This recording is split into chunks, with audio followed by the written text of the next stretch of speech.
Okay, we're gonna get started with the spring seminar series iteration. Thank you everyone for being here. I hope you can hear me in the back. I don't project very much. Thank you so much for coming. We're very excited to be here and to have the presence of Dr. Meg Mills-Novoa visiting us from the University of California, Berkeley. So I'm going to introduce her briefly and then give the floor to her because she has a great talk prepared for us, and that way we can have time for questions at the end. So Dr. Meg Mills-Novoa is an assistant professor in the Department of Environmental Science, Policy and Management, and the Energy and Resources Group, so 2 departments at the University of California, Berkeley. She's also the director of the Climate Futures Lab, which is a hub for social science research on the impact and equity of climate change responses. She's a human environment geographer, and as such, her research focuses on climate change adaptation, and she uses a mix of methods from the quantitative and the qualitative, ranging from spatial analysis, surveys, archival research, and interviews. And in this talk, she's going to present some of her work on community-based methodologies for ex-post assessment of climate adaptation projects. And she'll discuss how this methodology contributes to issues of recognition of justice by introducing individuals and collectives' own criteria of what success means into those assessments. Thank you, Meg, very much. Let's give her a warm welcome. Thank you all for being here. It's like so great to see a vital seminar series. Ours sometimes is not. And so I'm just like, yes, what a wonderful community. Thank you. And I want to just start by thanking Joel and Andrea for this invitation. It's been so fun to get to be here. I want to thank the Ecosystem Science and Sustainability Department, as well as JSET, for bringing me here. And I also want to thank Lauren and Katie, who've just done a rock star job of like keeping me on time, making sure I caught my plane, all that stuff. Thank you so much. You guys make the wheels go round. So as Andrea mentioned, I'm Meg Mills-Novoa, and my research group is the Climate Futures Lab. And as Andrea said, we really are focused on critical social science research on the equity and implications of how we respond to climate change. And what that means is that my postdocs, my graduate students, and I really are unified around 4 key themes. The first is a focus on the impacts of climate change responses, both decarbonization as well as adaptation, though I'll be talking about adaptation a lot more today. We tend to use integrative mixed method approaches. We have a regional focus on the Americas, though some of my students work outside of those geographies. And also, and perhaps most importantly, there's a normative commitment to advancing justice through our work. So that's what CFL is, which is often confused with the Canadian Football League, but I didn't know that until after I named it, so here we are. And within CFL, I lead a number of research programs that focus on different facets of climate equity, and I'm happy to talk more about any of these over a drink or in the Q&A. But over the next 45-ish minutes, I'm really going to be sharing a facet of my research that focuses on what happens after climate change adaptation projects conclude. And this research is grounded in the Ecuadorian Andes, where millions of dollars of international climate finance has been invested to help agricultural communities respond to climate change impacts. And in particular, my work examines the legacy of PAC, an adaptation project that climate funds and project implementers unanimously deemed successful when it ended in 2014-2015. But this narrative of PAC's success omits the experiences of communities like Guayana Central. Guayana Central received a reservoir and irrigation distribution network to help them cope with declining and shifting precipitation patterns. But within months of installation, the reservoir was irrevocably damaged after a flood when a failed repair attempt ruptured the lining of the reservoir. Since then, this community has been left without irrigation and with the burden of a failed project. And my research uplifts the stories and experiences of communities like Guayana Central that are notably absent from the official records of adaptation projects. In today's presentations, I'm going to be moving across the same scales that adaptation projects travel, starting with international adaptation finance, and then moving to the local and enduring impacts of the projects on communities like Guayana Central. I'll be drawing on insights from political ecology and critical development studies to examine PAC. And in doing so, I argue that we need to focus less on how scholars and institutions define the experiences of communities engaged in climate change adaptation, and instead recognizing the expertise of those living on the front lines of the climate crisis, using this as the starting place for our research. I'm going to sketch out my methodological approach for adaptation assessment and then apply that model to really examine how PAC's many sub-projects range from inadequate to highly inequitable to successful but fragile. So just as a quick note, I'm going to be using this troublesome term beneficiary throughout the presentation to refer to the individuals or collectives who participate in climate change adaptation projects. And I use this term because this is the colloquial vocabulary for these individuals, and not because I disregard the complexities of adaptation project outcomes. The research that I'm presenting today is oriented around 3 key research questions. And the first is, how do the local stakeholders tasked with sustaining climate change adaptation projects define the criteria for adaptation success? Based on these criteria, what are the enduring impacts of these projects? And what are the limits and possibilities of these projects as they currently stand? By grounding these questions in PAC as an adaptation project case study, I hope to complicate some of the persistent binaries in adaptation studies, such as the space between adaptation success and failure and the more probable space in between, vision and execution of adaptation projects or paper and practice, and also planned adaptation such as projects and autonomous adaptations or self-initiated adaptation, recognizing that often these are melded together in really important ways. So I'm going to start with the briefest possible history of climate change adaptation finance, which is a gift to you, I promise. And so let's start in 1992. That's when the United Nations Framework Convention on Climate Change, or the UNFCCC, was created to govern the international climate negotiations. And initially in 1992, adaptation wasn't on the table. And that was because we were going to get our act together and have swift collective action on greenhouse gas emissions. Spoiler alert, that hasn't happened. But adaptation wasn't important right at this moment. However, with the failure of the Kyoto Protocol, with increasing scientific consensus within the IPCC, with a bunch of advocacy by countries from across the global south, adaptation as a concept and as a necessity became more prominent. And in 2001, the UNFCCC created financial mechanisms that were specifically geared towards funding mitigation and adaptation efforts, specifically the Special Climate Change Fund, Least Developed Countries Fund, Adaptation Fund. And also around this time, coalitions of small island developing states and other developing countries coalesced and began demanding more equitable and ample climate finance from top greenhouse gas emitters like the United States. So in 2016, Paris Agreement, it was kind of agreed on in 2015, but signed in 2016. Adaptation became equally important within that text to mitigation for the first time. And this brought forward a couple of key developments. The first is that the Paris Agreement set forward this idea of a global goal on adaptation. And the global stocktake, this is really a kind of global stocktake that's supposed to happen every number of years to monitor and assess adaptation action globally. And it's similar to the types of stocktakes that we do for our decarbonization efforts within the UNFCCC process. And really, it's the efforts to operationalize the stocktake that has catalyzed a really important debate over where we set the bar for our adaptation action and the methods that we need to figure out the state and quality of adaptation globally. We're going to return to this thorny issue of adaptation effectiveness and methods in just a little bit, but I just want to say the global goal on adaptation is really important as an international entity for really thinking about how do we get our arms around where we are with adaptation and how do we know what we know. So beyond the global goal on adaptation, within the Paris Agreement, states also agreed to provide $100 billion in adaptation finance per year by 2020. Again, hasn't happened, but it's in the preamble.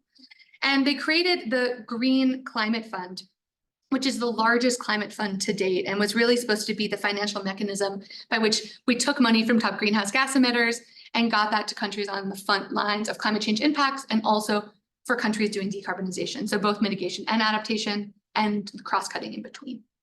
So the progress on adaptation finance, where it has become a mainstream part of the climate debate, is really due to the advocacy of non-industrialized countries and an increasingly vocal climate justice movement who's demanding equitable climate finance.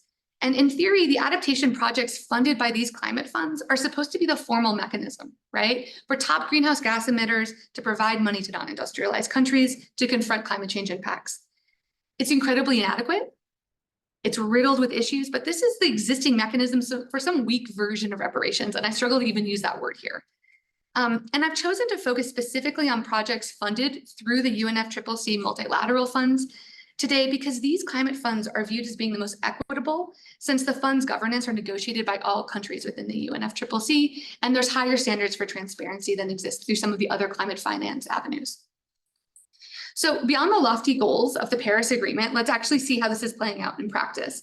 So the actual money deposited into UNFCCC climate funds by industrialized countries is about 5.6 billion, maybe a little more since that. And within these funds, we do see that adaptation finance is growing, but it still trails far behind mitigation. Now, the Global Climate Fund, which I mentioned, the GCF here, which was created for the Paris Agreement, is a key player among the multilateral funds, which are here sort of on the x-axis. And they tend to have more money than other people and fewer projects, meaning they may make larger investments. So you can see these white dots here are the number of projects approved. And then here we have the money pledged in blue and the money actually deposited in green, which is actually what matters, right? It's easy to write the IOU and much harder to actually get the appropriation to get that money there. So the other thing I want us to look at here is that the pledges remain far below actual donations, and these funds are reliant on these episodic replenishments that are based on voluntary donations from historical greenhouse gas emitters like the European Union, the US, et cetera. And this growing pot of money is largely dispersed to countries through projects. That's the mechanism by which this money gets places. And as of last week, the UNFCCC climate funds had collectively financed around 704 adaptation projects across the global south. Now, these adaptation projects are transnational collaborations between climate funds, what are called accredited implementing entities, and national executing entities. And I'm going to talk about what those are. And the origins of my research actually began during my time working for the largest implementing entity for adaptation globally, the United Nations Development Program, UNDP. Now, UNDP mediates between national actors and the Climate Fund, providing administrative and financial support for a project in return for about 8 to 10% of the total project budget. And it was during my interviews with adaptation specialists at UNDP's Latin American Regional Hub that I first encountered the project at the center of my talk today. So PAC, which was considered a very successful project by UNDP, but to be honest, every adaptation project they implemented was considered very successful by them. And I was really tasked with reviewing projects like PAC and others to write this sort of report for the staff saying these are our most successful things that we've done in the region, and then everything was successful. So it's hard to select. That was sort of their vision of it. And so what I decided to do was to follow PAC to Ecuador, where I engaged with the Ministry of the Environment, which is the national executing entity. And from there, I branched out to the many local project partners and beneficiaries that participated in that project. Now, typically these adaptation projects last between 5 and 6 years. There's a midterm and final evaluations that are conducted by an external consultant, and then the project closes. Local governments, organizations, and individuals are expected to sustain the project from there on out. And this is where the public transcripts on adaptation projects end. Little is known about what comes next. Climate funds and project implementers lack the political will and financial resources to revisit these initiatives. And up until now, few scholars have taken on the question of what happens after these projects end. And this is in part due to the relatively recent emergence of adaptation projects as a sphere of action, but also because of the conceptual and methodological complexities in measuring adaptation outcomes. Success is slippery. It's temporally and spatially contingent, as well as multidimensional. What makes adaptation successful for one can exacerbate vulnerability and exposure for another. There are also methodological complexities like vaguely defined concepts. What even is adaptation and isn't adaptation, right, to climate change? Non-existent and shifting baselines and thorny issues regarding attribution of an outcome and agreement between indicators. And so in my work, I've really sought to overcome some of these challenges, to acknowledge but overcome, in order to better understand the enduring outcomes of adaptation projects, and in order to move beyond narrow and prescribed definitions of success to ask, success for whom and defined by whom? So to ground my approach to studying adaptation's enduring impacts, I draw insights from political ecology, critical development studies, and science and technology studies. By drawing on political ecology, I position adaptation projects as shaping and being shaped by the material impacts of climate change, the political economy of adaptation finance, and the agency of the communities in which these projects are situated. From critical development studies, I gain the analytical tools to situate adaptation within its historical legacy of colonial power and development, resisting the ahistorical tendency of much of the adaptation literature. And from science and technology studies, I draw on the concept of co-production, which is the simultaneous process through which societies form their epistemic and normative understandings of the world, co-producing the identities, institutions, discourses, and representations constitutive of climate change adaptation. So to date, the majority of knowledge around adaptation project outcomes has been produced by consultants as a form of accountability to climate funds. In this model, the success of an adaptation investment is measured against the criteria of cost effectiveness, return on investment, and effectiveness vis-a-vis specific project objectives. Under this model, evaluation is focused principally on measuring quantitative outputs like number of activities, beneficiaries, etc. This output form of assessment makes causal assumptions that X number of outputs will inherently improve the capacity of a beneficiary to respond to climate change. But practitioners and scholars have raised concerns that these output-oriented adaptation evaluations direct resources away from more rigorous forms of assessment. Scholars like Lisa Dilling, Neil Adger, Susie Moiser, and Max Boykoff have suggested a broader set of criteria that enables an assessment for critical reflection and learning by adding process legitimacy and outcome equity. These additions enable an examination of unevenness in adaptation outcomes and decision-making power and adaptation processes, raising questions about distributional and procedural justice. However, these debates have remained largely theoretical. My colleague Gigi Owen found in her 2020 systematic review of adaptation literature that less than 12.7% of studies assess the outcomes of adaptation based on equity or justice-related criteria. The reality is that success versus failure as a measuring stick for adaptation outcomes presents an overly simplistic view of adaptation, since there's no single definition for adaptation success. Questions of success and failure are political and ethical, more than they are questions of simply fine-tuning our criteria, indicators, and metrics, and they get to the very heart of what climate equity means in practice. I argue that scholars need to go beyond theorizations, confront the methodological and normative challenges of adaptation assessment, and engage empirically with the grounded experience of communities that are tasked with sustaining these initiatives. So I root my approach in a close partnership with the communities that are tasked with sustaining PAC. Informed by Linda Tweedy Smith's work on decolonizing methodologies, my sustained engagement with these diverse communities has enabled me to hone my research questions, methods, and research products to address the concerns of these communities and support their ongoing efforts. This reflects my understanding that it's not my place as a privileged US-based scholar to define success for these communities, and also recognition that they have genuine alternatives to the current forms of developmentalist adaptation interventions being done today. I chose to focus my research on Ecuador because it's been remarkably successful in attracting climate finance and implementing adaptation projects. They've received approximately $500 million for adaptation for about 22 multilateral adaptation projects, all of which are successful, as they always are. And some of these projects are full scale, and some are more discrete to support a specific policy creation or institutional capacity building activity.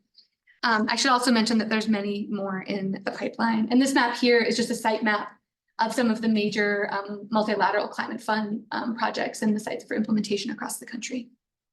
And I was really excited, since so many of you in the room work in Latin America, are from Latin America, care about Latin America, like tacos, whatever. I was just so excited to be able to talk more about sort of the Latin American context of this work than I usually do. So I'm really excited about that. So I want to linger here for a second. So let's talk about the context by which the Ecuadorian kind of socio-political context in which adaptation is hitting the scene. Now, in the early 2000s, as adaptation became more prominent, Latin America was in the midst of the pink tide, with many countries across the region adopting leftist policies that countered neoliberal trends towards privatization and cuts to social spending. And it was in this context that the former president, Rafael Correa, who's here, and his Revolución Ciudadana rose to power. Correa's administration assumed an outward-facing vocal position on climate justice and an inwardly focused domestic policy architecture that reified the state in the governance of climate change responses. So underlying Revolución Ciudadana was a form of technocratic populism, where Correa installed interdisciplinary experts who readily used the discourses of post-colonialism, heterodox economics, and political ecology to push forward myriad policy and institutional changes. These powerful experts often justified these sweeping reforms with technocratic reasoning over the kind of give and take of democratic debate. And Correa and his government of experts viewed indigenous and other poor Ecuadorians as recipients of state redistribution versus an independent civil society, repressing or co-opting many popular social movements. So this is the context by which kind of adaptation and other types of climate finance are coming into the fold. Now, importantly, in 2008, Ecuador took a pioneering stance as the first nation to formally recognize the rights of nature in its newly minted constitution. Within the constitution, climate change is even explicitly mentioned. In Article 414, the Ecuadorians commits to, quote, protect at-risk populations and employ adequate transversal measures to mitigate climate change, end quote. These general and lofty aims outlined in the Constitution were then codified through a series of executive decrees and the 2017 Environmental Code, which included an entire book on adaptation and education. So this legal and administrative framework raised the profile of climate change across state institutions in Ecuador and also served as evidence of Ecuador's climate finance readiness. So amidst these policy moves, perhaps the most institutionally consequential was Executive Order 1819, which there'll be a quiz later, so please remember that, which President Correa issued in 2009 to expand the adaptation governance apparatus by creating the Subsecretariat of Climate Change within the Ministry of the Environment. And this is a picture of their building in Quito. This office was created with the explicit goal of capturing resources from the Kyoto Protocol's Clean Development Mechanism, which was sort of the financial mechanism associated with the Kyoto Protocol, and other climate finance sources.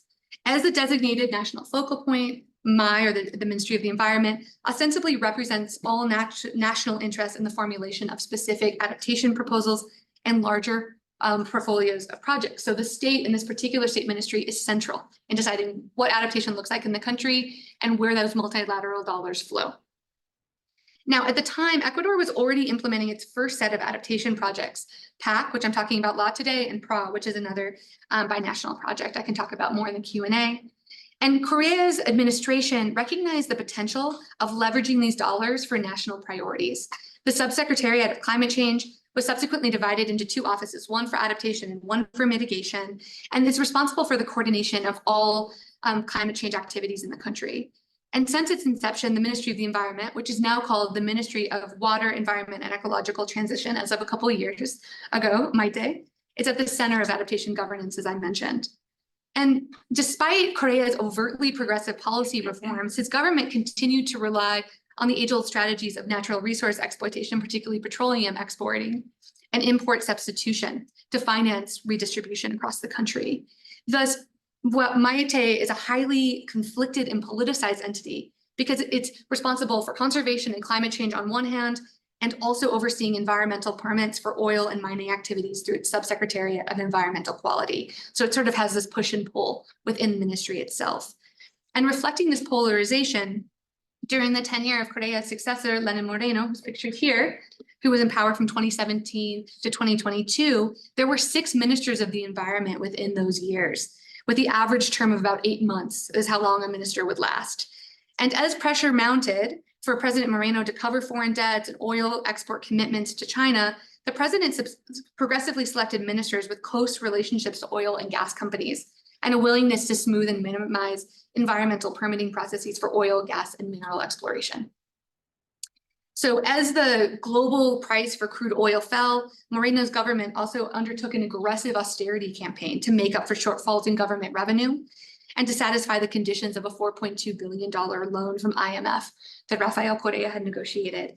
So this sweeping austerity really changed the adaptation it changed many things in Ecuador, but it really changed the adaptation landscape. That meant that all domestically funded mitigation and adaptation projects that had been started by Rafael Correa's government were completely slashed. And the only dollars that were available for adaptation was the one coming from international adaptation projects where money couldn't be diverted to other forms of state funding or cut altogether. So with some creative accounting, the Ecuadorian government actually counts the international adaptation and mitigation dollars as part of their Ministry of Environment budget, or MAITE's total budget. But despite even this cushioning, MAITE lost about 70% of its budgets between 2015 and 2019 alone. And you can see the sort of precipitous drop over time. And that really big drop in 2020 was both related to COVID, but also because a very significant international adaptation project ended. And so that money went away all of a sudden. So you can sort of see those dynamics within the budget of this entire ministry.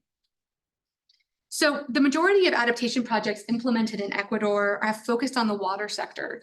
And that's because of both the vulnerability of the sector to climate change, but also the centrality of water to rural livelihoods and cultural identities. It's important to note that Ecuador, like many Andean countries, has a long history of negotiation and conflict between customary water governance by indigenous and mestizo water user organizations and the state. And therefore, the incursion of the state and international organizations in autonomous water governance under the auspices of adaptation isn't new, but it's part of a long legacy of sort of state-society tension around water governance.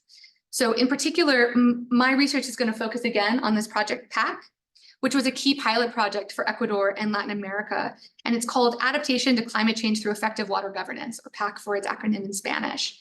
And PAC was funded by the Special Climate Change Fund. It's a $3 million project. It helped to establish the regional adaptation model in terms of both of its measures and its administrative structure. And its objective was to, quote, reduce vulnerability via the efficient management of water resources, which it did by dispersing funds through 20 sub-grants to NGOs, subnational governments, and universities, who in turn worked with grassroots irrigation associations and agricultural associations. The sites of the project are dots here on the map on your left, and the red dots are places where I conducted field research. Each of these projects focused on improving irrigation water storage and distribution to help communities adapt to shifting precipitation patterns and reduced upstream storage.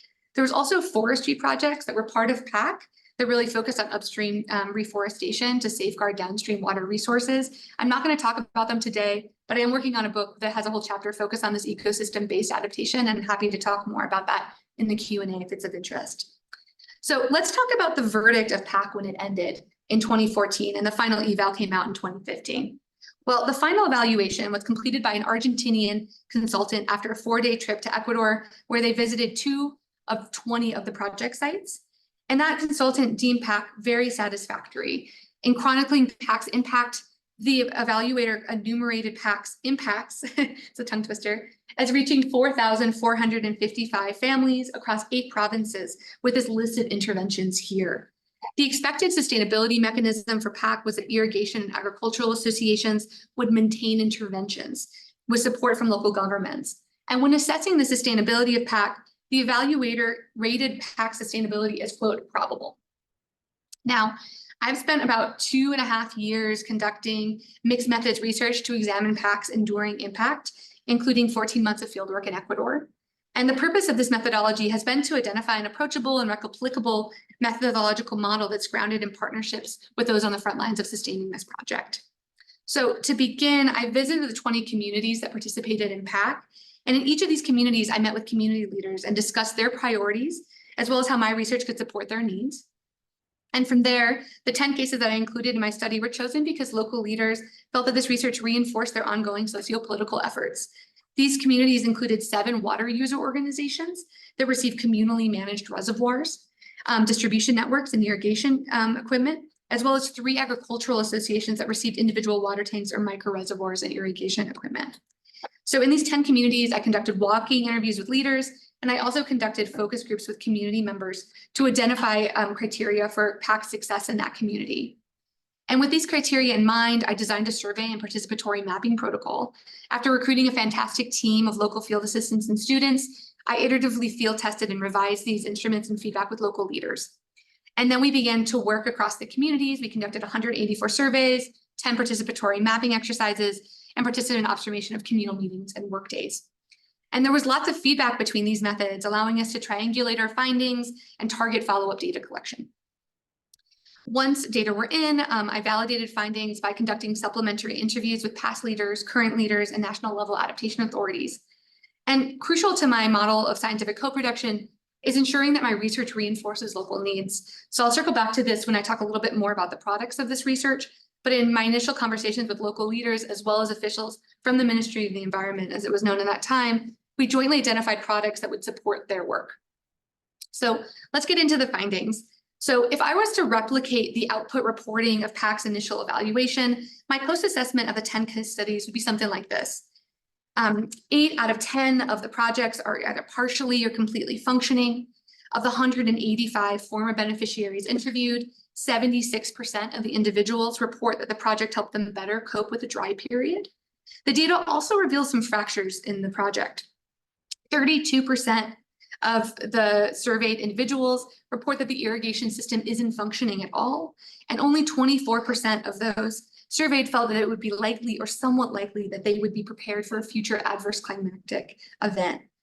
And so from these basic statistics, we get a sense of PAC as having an enduring impact on irrigation availability in some communities and for some individuals, but not all.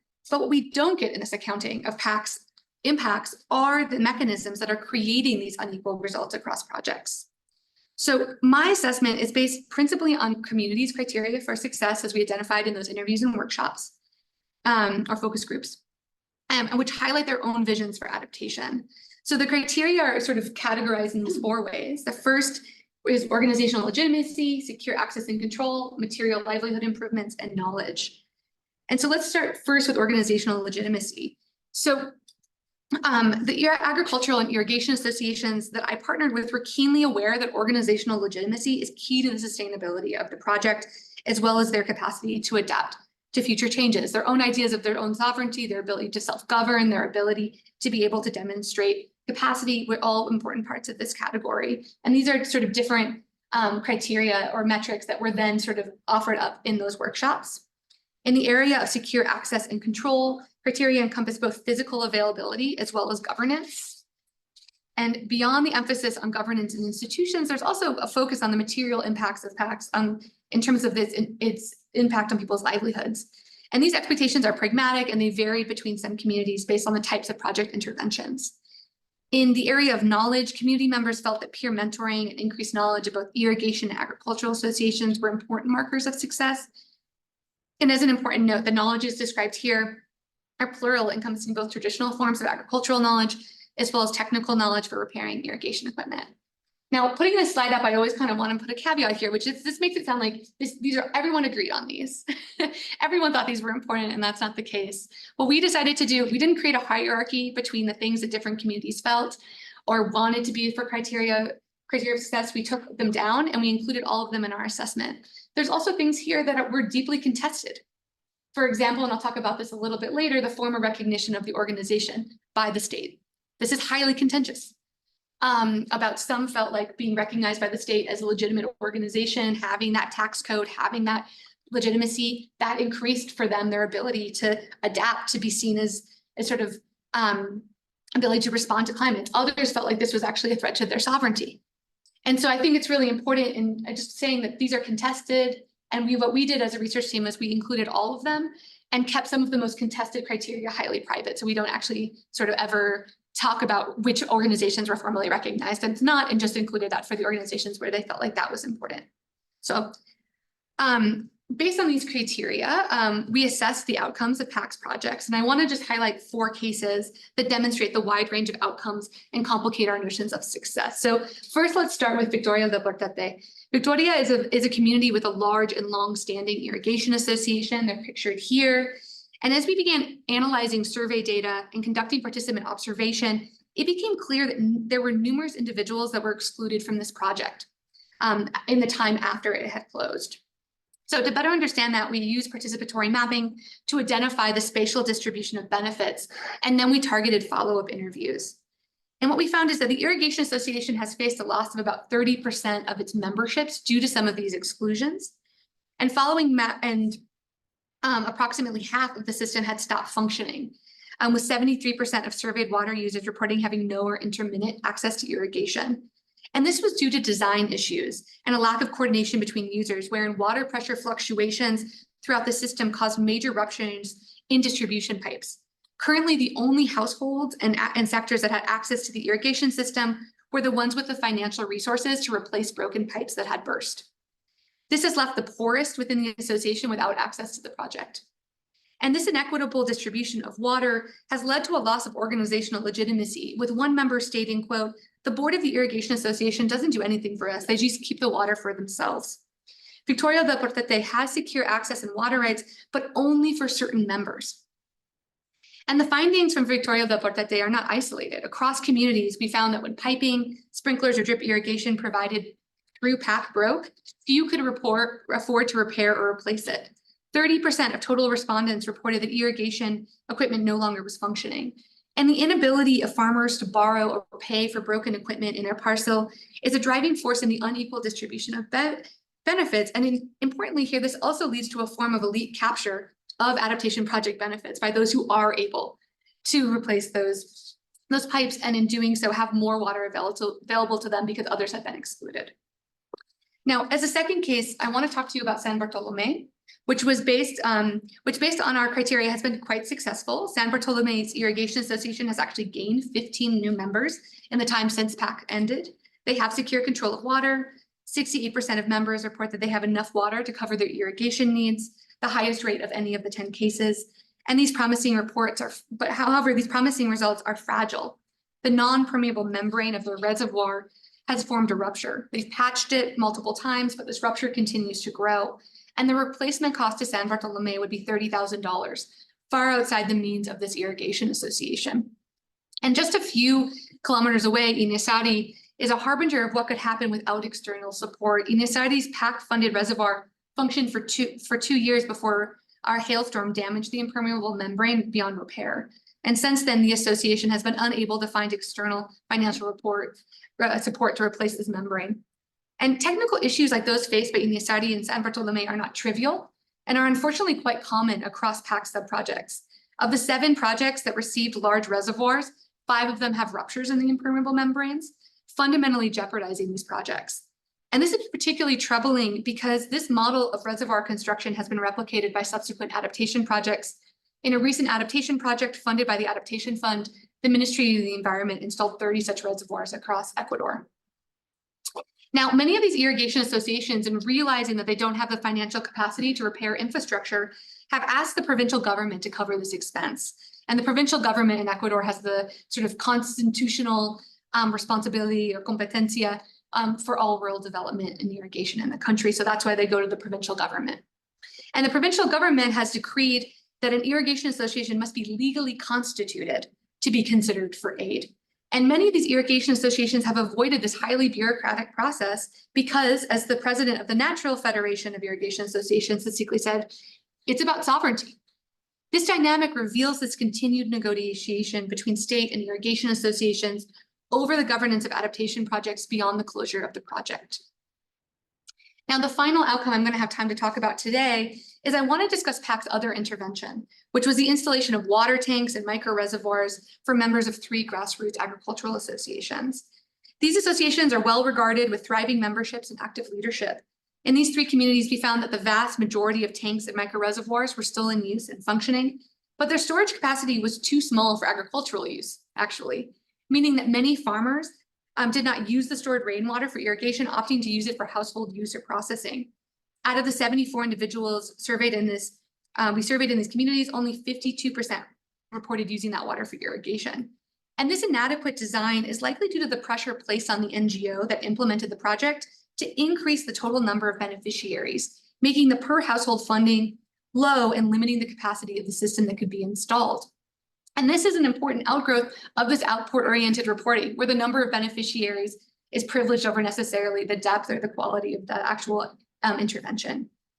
So looking across PAC's varied outcomes, it's unlikely that many of these projects will be functioning by 2026 without external financial support. The sustainability mechanisms written into project proposals and evaluations have not functioned, and communities are shouldering the burden of sustaining initiatives that they had a limited role in designing. This has important implications for adaptation practice. The current model of adaptation projects, with 5 years of investment and then no mechanisms of support, neglects the uncertain, escalating nature of the climate crisis and the shifting needs of communities on the front lines. This introduces a fundamental question as well of who should be responsible for sustaining adaptation projects. Adaptation projects, whether they're incremental or transformative, need upkeep and sustained support. Current sustainability mechanisms, which disproportionately rely on the local, be those households, communities, or low capacity local governments, to sustain interventions, neglect the escalating nature of climate change and the shifting needs of communities, as well as the gravity of the challenges facing these projects over time. Furthermore, the legacy of PAC and hundreds of other adaptation projects is completely absent from conversations on adaptation finance and equity. By ignoring the legacy, what happens after that final eval, we lose the possibility to learn from them and end up further marginalizing the communities these projects sought to help. I want to highlight that the current form of adaptation assessment doesn't just exist because it's expedient. It exists because to really examine these projects would necessitate an acknowledgement by climate funds and adaptation project implementers that the current model of climate change adaptation projects, which is short-term, underfunded, and based on an incremental vision of adaptation, may be unfit to meet the magnitude of the climate crisis for many communities. Now, this research also has important implications for adaptation studies. Within the adaptation literature, many studies assess adaptation outcomes based on the criteria of climate funds, often relying on official evaluations as the basis to guide their research. And this approach is highly problematic on multiple levels.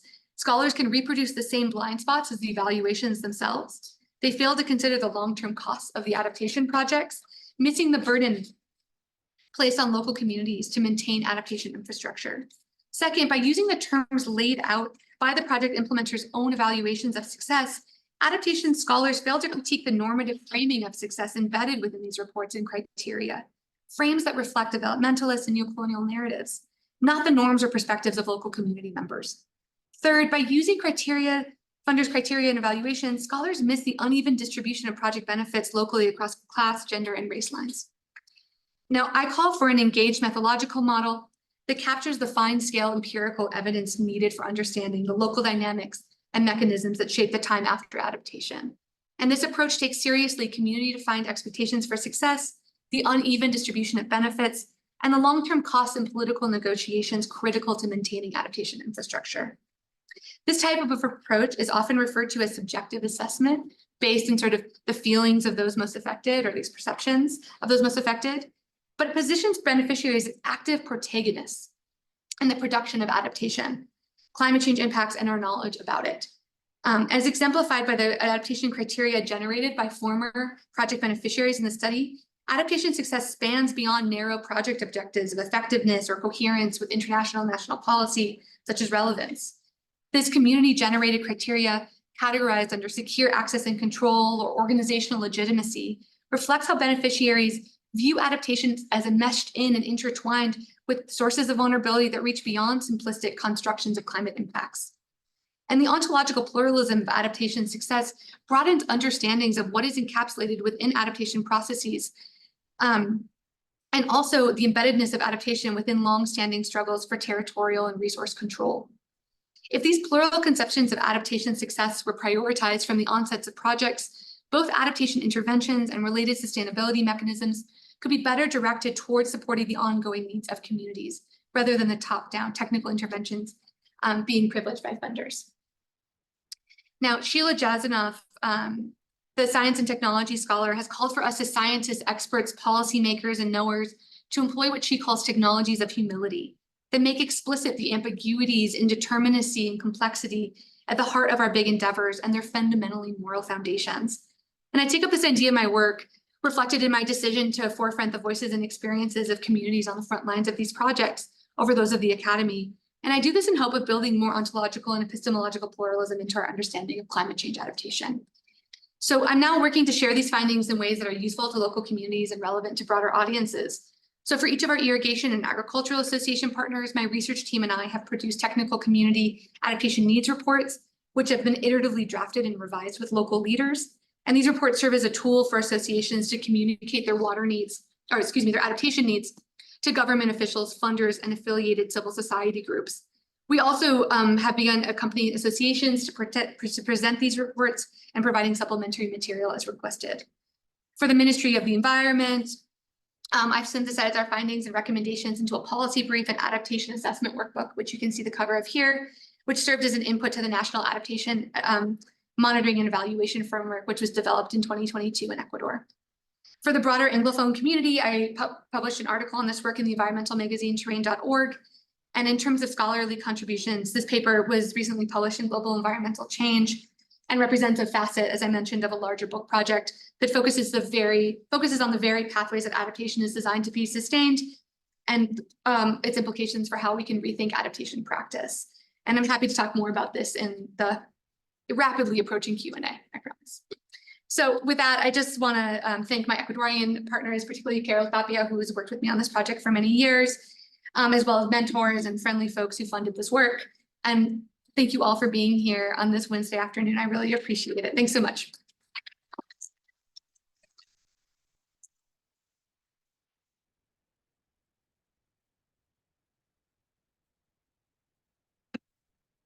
Yeah, go ahead. So clearly finance is a huge aspect of adaptation. Things that have a lot of potential to use that as a mechanism for these things. So have you thought much about carbon market as a whole and how it applies to you? So I will say that, for example, the clean development mechanism, which I referred to under Kyoto, I mean, that was essentially a carbon market where they were trying to take basically taxes. They would sort of tax carbon market transactions, and a certain amount of money would go into a fund that would then be used to fund both kind of local decarbonization, but also local adaptation projects. So that's an example where they were trying to leverage money from a carbon market to do that. That being said, there's been a lot of research about how that didn't really produce meaningful greenhouse gas or additional and meaningful greenhouse gas emission reductions through that carbon market. And also many of those projects, there's a bunch of kind of earlier literature about many of those investments not necessarily going to places that were in most need. In terms of, there's, I think, carbon markets are a very contentious issue. And carbon markets, the devil is absolutely in the details, right? So there's many carbon markets that function at the state level, like where I live in California. There's carbon markets that are thought of at the national scale, such as that in the European Union, or I guess that's a confederation of nations. And there's also carbon markets that are also being negotiated actively through the Paris Agreement. And so in all of those mechanisms, some of them try to in some way have some sort of transactional tax, like the one I described with Kyoto, that would then fund other types of climate action. But fundamentally, I think many of these climate markets have really struggled with questions of transparency, with questions of sort of the rigor and quality of those actual offsets. And so I think it's just really important to be really specific when we talk about the carbon market, like what's working, what's not working. And then the ways in which it goes into adaptation is that, I think it's important for us to think about the linkages about how we do decarbonization and how we do adaptation. I have kind of a growing obsession with this intersection of not thinking about these two spheres of action totally separately. But I do think it's important for us to realize that the political economy behind decarbonization is really different. The private sector is a massive actor. There's a ton of interest in funding mitigation. Adaptation, only about 3% of all adaptation investments come from the private sector. This is really financially a story about the public sector at this point, because you don't have the same type of return on investment. And so there's really big differences in how these are being played out.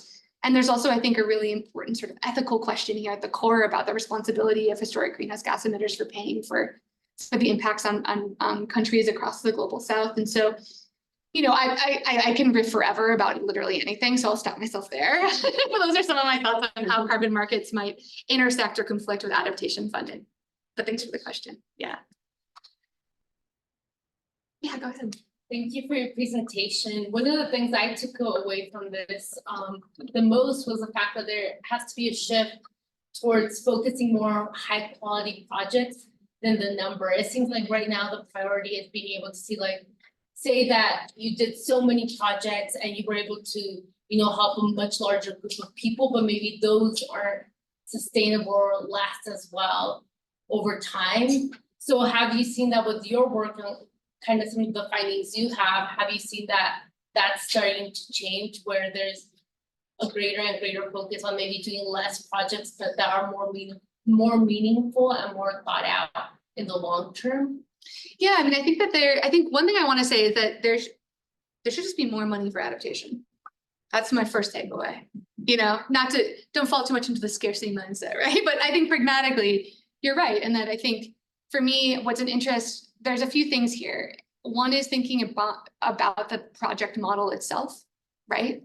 And thinking about, what does it mean to put forward a project with this sort of short-term investment without any meaningful way of thinking about, is there a kind of like fund that exists to help with enduring impacts for those communities? Is it about the way in which it's then sort of integrated into governmental spending priorities, like how do you ensure those types of agreements that could provide some mechanism? It is hard to say. There's so many people on the front lines of climate change, and it's hard to say we just need to help fewer of them, but really help them, right?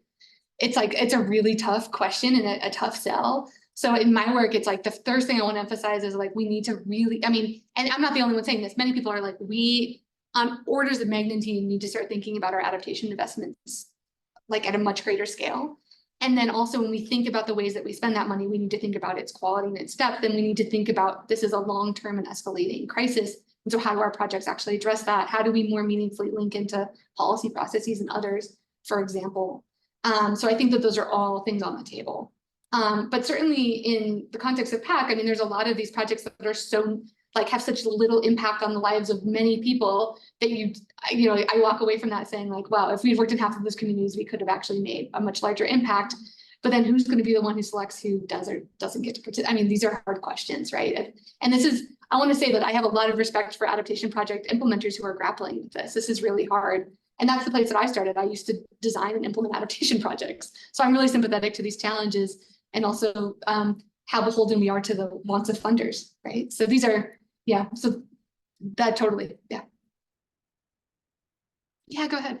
Yeah, I so appreciate your assessment methodology. And really want to ask you to reflect on the criteria that came from the community. And particularly, I'm interested in the contingency around timing. And if you had done this assessment or worked with communities to identify criteria for success before the project had actually occurred, how do you think those outcomes and those criteria would be different? Oh, such a good question. This is this question of like baseline, right? Which I was just like, there's no baseline. Like I can't invent a baseline and I gotta finish this work at some point. So I just was like, let's just talk about them. And at that point, they had a sense of what the intervention was. They had a sense of like what it was supposed to look like. So all of those things were on the table.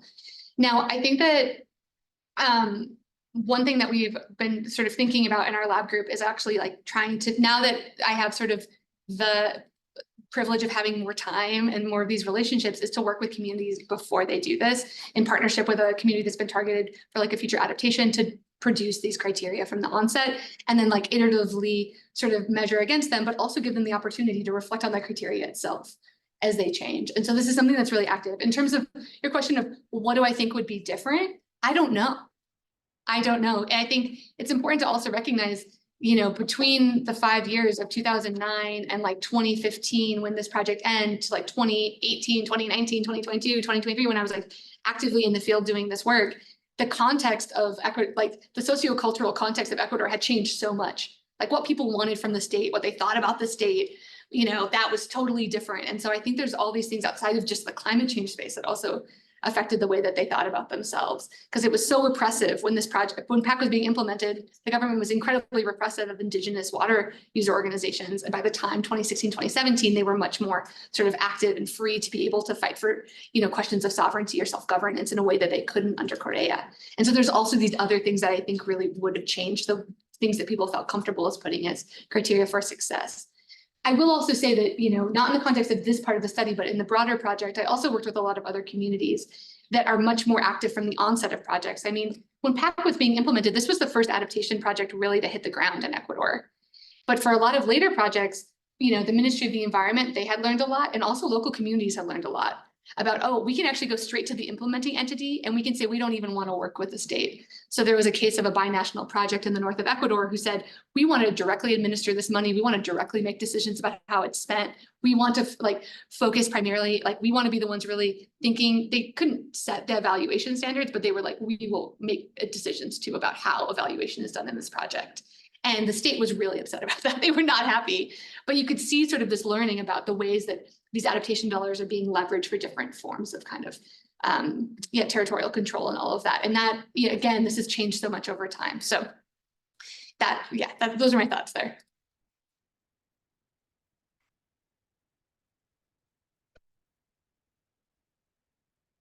You kind of gestured, thanks so much. I'm super excited about the book. We're going to read your article tomorrow in class. Music to the ears, man. That's awesome. And thanks so much for the time and for sharing your work. It's really cool to see how it's developed and gone.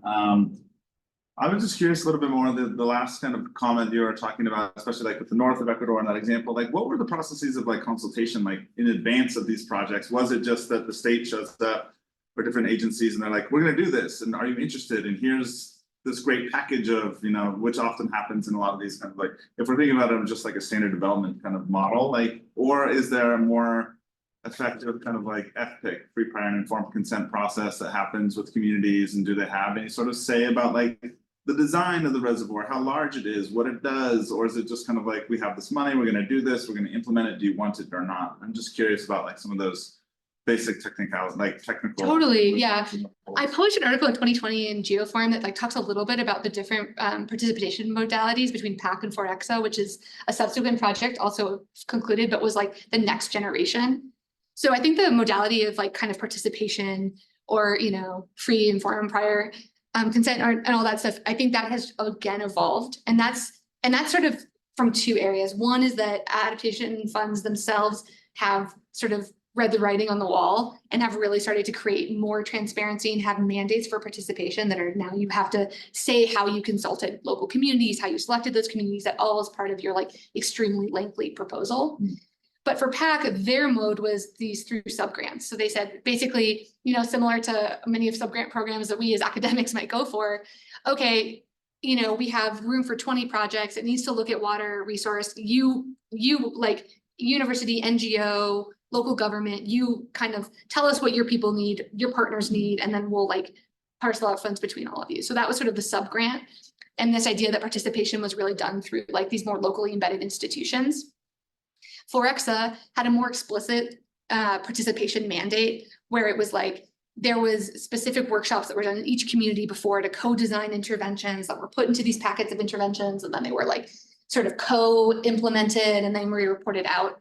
And that was sort of a later stage of this idea around participation. And then I think there's actually, and this is not in the article because this is sort of thinking since then, I think now you see even the kind of next stage of what the expectations are of local communities about the sort of control that they have over this. And that binational project I was just talking about in an example where they're like explicitly, not only do we want to just like have workshops where we get to talk about what we want for adaptation, and maybe those do or do not happen because it's all still filtered through the state. We explicitly want to be partners at the table who have administrative and financial sort of stakes in the project. And so you see sort of the norms of participation at first being set by the funder, but now actually being really driven by sort of indigenous confederations, Afro-descended community federations, other types of civil society actors within Ecuador who are asking for more. And I think there's still this tug of war with the state that's really tried to funnel all of these dollars through their coffers, and then seeing some of these debates come out have been really contentious. And because this money is coming out of the United Nations system, they only really recognize the state, right? Because the UN is a confederation of states. They only recognize the state as the only sort of legitimate national focal point. And so it's this constant recognition sort of tug and war, which I mean, you write and think about all the time. So that's just some of the dynamics I see playing out here. Thanks. Any final questions? 1 minute and then it's 5 p.m. and Up to you for one more. Kind of building a little bit on what he was asking about, it's similar to my question. So my research, I'm a graduate student, is focused on ecological restoration work guided by indigenous ecological knowledge.